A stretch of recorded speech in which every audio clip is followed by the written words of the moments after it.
Stupid is as stupid does. What? What are you talking about? Well, we're talking Forrest Gump today because there's another famous Forrest Gump saying is life is like a box of chocolates. You never know what you're going to get.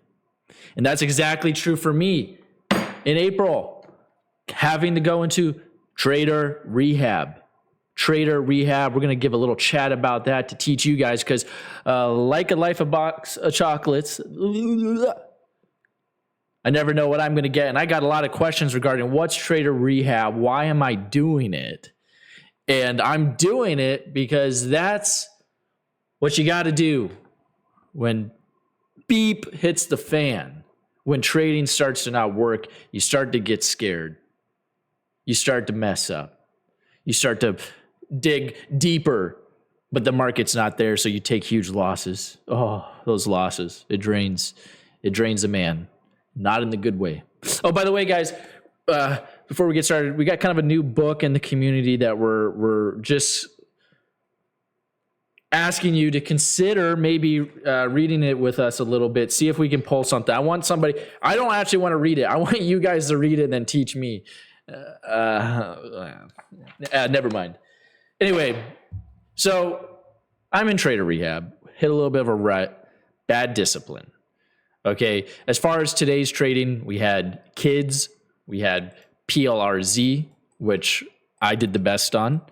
We had FRGT, which I made a little bit. $500 on FRGT, $1,000 on PLRZ, but minus 1,000 or minus 300 on kids. So let me know, guys, if you traded today, what ticker did you trade? What one did you think was moving the best? Okay, let us know you're here in the comments, as well as consider hitting that like button, because we're just going to go through quick for some of the newer people, which we tend to forget about, kind of need a background on what trader rehab is. And trader rehab can be summed up almost simply by saying it's a period where you slow down. That's step one, right? Maybe you're trading, and nothing is super abnormal, maybe not big profits or losses. And then all of a sudden you hit a stretch where you're red every day. That can happen. And often does happen. And yes, it is sometimes the trader's fault. It is also often the market has shifted. And so it's an equation. It's not one single factor, usually. Kind of like a perfect storm. So what you need to do is stop the bleeding. That's what I've had to do. That's what I'm doing live in front of all of you guys. Okay, I've lost, I'm not like going super backwards, but I've had some pretty embarrassing red days publicly. And I can't run and disappear and hide. Okay, so this is for a good time for you to learn because there is a lot of pressure. But I've done these protocols I'm teaching right here. And finally, what I had to do was slow down. Okay, slow down and self-reflect. What the heck is going on, bro? This is actually a lesson for life.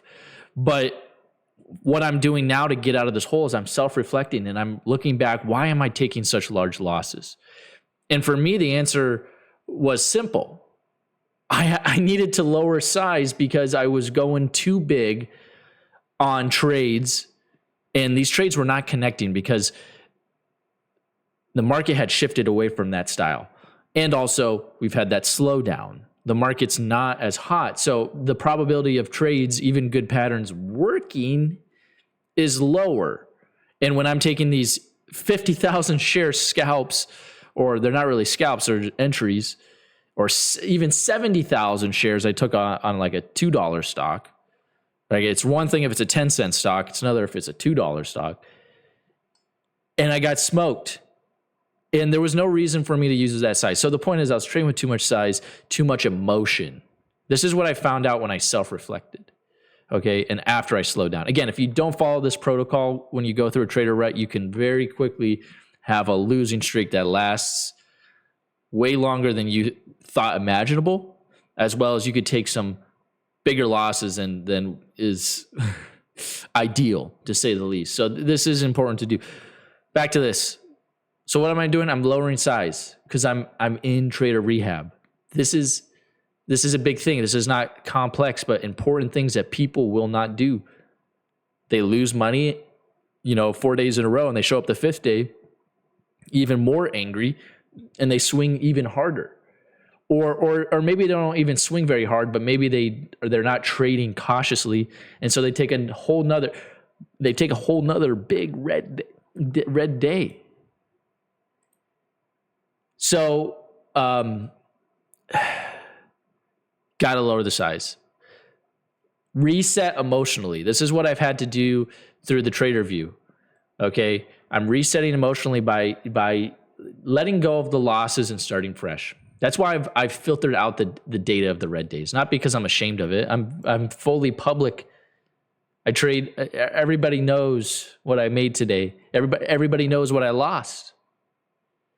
And if you don't know, go ahead, go check out the live archives. You can go through, scroll to the end, and then you can kind of quickly see what I got. But this is an important concept with trader rehab, and that is to reset emotionally. And that may mean that you got to really let go of the losses. I know some people have some bigger losses. This could apply to somebody who's still learning to be profitable, and they have losses, maybe $10,000 through the last year, maybe because they didn't go as slow as they should have. Maybe they rushed into it. Whatever the case, it doesn't serve any purpose to keep those losses hanging in your head every day, because then you start every day in this negative headspace. And this negative headspace is also what I was getting into when I started to take losses, when I started to not make the money I wanted to. I started to lose control, and that's when the money goes quick. So reset emotionally. How is that done? That's done through trying to look at the glass half full, right? And hopefully you didn't like blow up your account. Now that's a major, you don't want that to happen. Okay, so that's a risk management. That's another class. But letting go, moving on, it's the paradox of trading. And that's what I've been doing these last 3 days. Small green days, and I'm just taking them. And I'm not thinking about the hole that I'm in. Because if I think about the hole that I'm in, I get depressed. So let's just be happy. What's done is done. What is done is done. Okay, we have to reflect. That's the key. The self-reflect is you looking at the loss, analyzing, learning from it. So it's not ignoring it. This is when you let go of it. You learn from it because you might as well. You just effed up, son. Mama ain't here to save you. So you're gonna have to learn. In the meantime, lower size, reset emotionally, adjust rules potentially. This is another one. Maybe your max loss was $2,000 a day or $20 a day, and now you're going to move it tighter. Why? You want to tighten up your risk. You want to stop the bleeding. So this is what I mean. Adjust the rules, not like in a crazy way, but shortening up your max loss. For me, it's trading less. I'm tightening up my rules. I'm going for 60 minutes a day, and if something keeps running, whatever. I have 60 minutes to trade, not a minute more. Not a minute more. I'm telling you that is something that has made me such a consistent trader in the past, and so I'm coming back to it. I'm rededicating. I'm getting baptized again.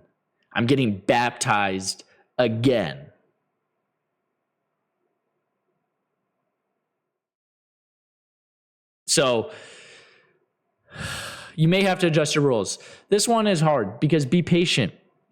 Be patient because right now you are going through the process of trader rehab, and for it to work the best, you got to give it some time. Some people do it for like 1 day. I think trader rehab is something that is good for a couple weeks at least. And for me, I'm trying to do trader rehab for the rest of May. For the rest of May is supposed to be trader rehab. It's going to be something to teach you. It's going to be something to teach me. I may not get the biggest P&L, but what I'm hoping for is to get that discipline, that consistency, make a little bit of money, lower the emotions, And so through this period, I'm going to be patient. So this whole game, son, brother, this whole game relies on patience. Actually, when you think about it, the learning period, you got to understand the market's always changing. You might go through a slow period for several months. Maybe you wanted to size up and quit your job, and then the low flow market decides to shift, slow down to a screeching halt, and there's just not the money that there was. That's the reality of this. It's happened in 2025 for some people. It really shifted. Okay, I hear the dog barking out there. So what is this process called? Be patient, adjust rules, reset emotionally, lower size. That's a big one. Self-reflect. That's a big one. Slow down. That's the main one. What is this called? Trader Rehab. Can we get the like button slam for Trader Rehab? Who likes Trader Rehab? I like it. This is the kind of stuff you got to do as a trader. You can laugh about it. You can shut down the video early and say whatever I know. But this is a big deal. This Trader Rehab. This is almost like what every trader has to go through several times. It's how you survive periods where most people just blow up. But you're not going to blow up because you're going to slow down. You're going to lower size. You're going to be patient. The market will humble everybody at some point. And so the smart traders learn quickly. It's not that they don't lose money. They lose a good amount of money and then they correct the ship. That's done through Trader Rehab. So that's what I'm in. We have 3 green days in a row. Of course, I'm not out of the hole. I have a $10,000 drawdown. But as it is now, I am sitting on 3 green days in a row with $3,000 of profit. Okay, I got my beautiful 50-50 stats. So I'm getting right back to the roots, right back to the basics, and we're gonna pull out of this. We're gonna pull out of this puppy. We're gonna pull out of it faster than you've ever seen. Wow, I may have jinxed it there. But anyways, I got to go let the dog in. I think that's it for today. Appreciate all the support. Leaving a comment means a lot. Hitting the like button means a lot. And so we will see you guys hopefully next week. Traders, take it easy.